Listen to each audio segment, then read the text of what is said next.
Last week, you remember how you were checking out my staked coins on Pancake Swap? I messed up. I was staking something that was like a 300% return yearly, and I didn't know enough about bro, it. you balling. You got $20 on there?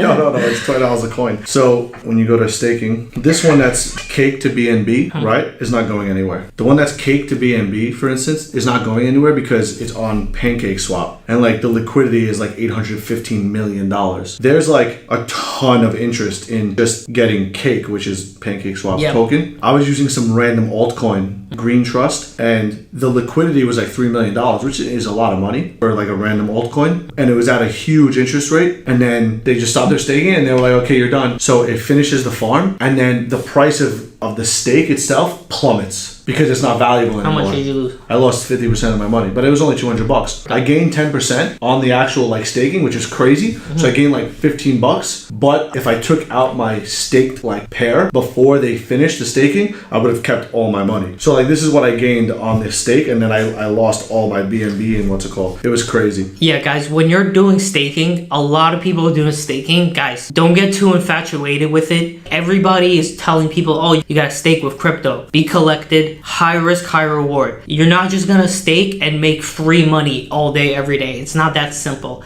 You have to really understand what you're doing, or else you're gonna just lose a lot of money out of nowhere. So the easiest way to do this, right, is to go to your Pancake Swap app, right, on whichever wallet that you're on. And basically what happens is that you can go, I learned this yesterday. So you go to you sort by the highest liquidity, which basically is the most high interest. So if you look, like there's $815 million staked in Cake to BNB, and there's $500 million staked in Binance US dollars to Binance coin. Like these are the ones you want to go after. Like, hey, you might only be and this is now only 40% a year, but in reality, like no one's gonna pull the rug out from under you for USDT to BNB. Also, I looked into Tether, man, it's so sketch. I don't know. It's just it's like, so good to be true. Like Ethereum to BNB, that is not gonna go anywhere. Like these are the main altcoin like networks. You know, this $250 million for 12% a year, it's not going to go anywhere. This is a safer. Wait, what's the APR? 12.5%. It's 12.5%, but it's not like a compounded thing. Per year? Yeah, so you can't keep it in for 2 years. You have to harvest it and reinvest it. Every how long? I don't know. That's why, like this right here. So my Cake to BNB staking, in the last 1 day, I've made 60 cents on $600. So I made 1%. I'm sorry, 0.1%. This one is roughly 0.1% a day, which means the whole entire year, like compounded, comes out to like 40%.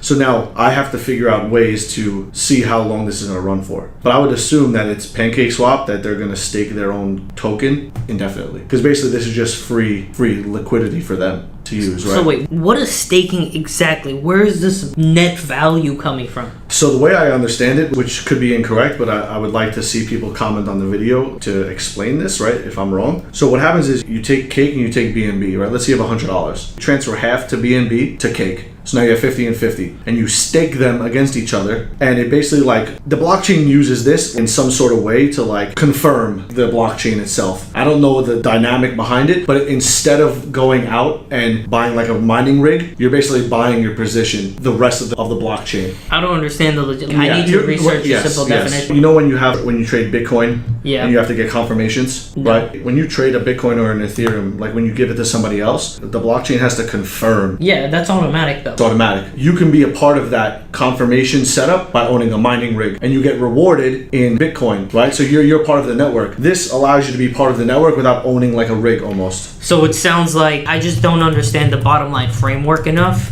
to understand it. So you're telling me the top, but I don't understand like the mental bedrock. I don't understand the steel bedrock yet. You're telling me what's on top of the steel framework, but I don't understand you're teaching me algebra, but I don't fully understand arithmetic yet. I can see that. Committing your crypto assets to support a blockchain network to confirm transactions.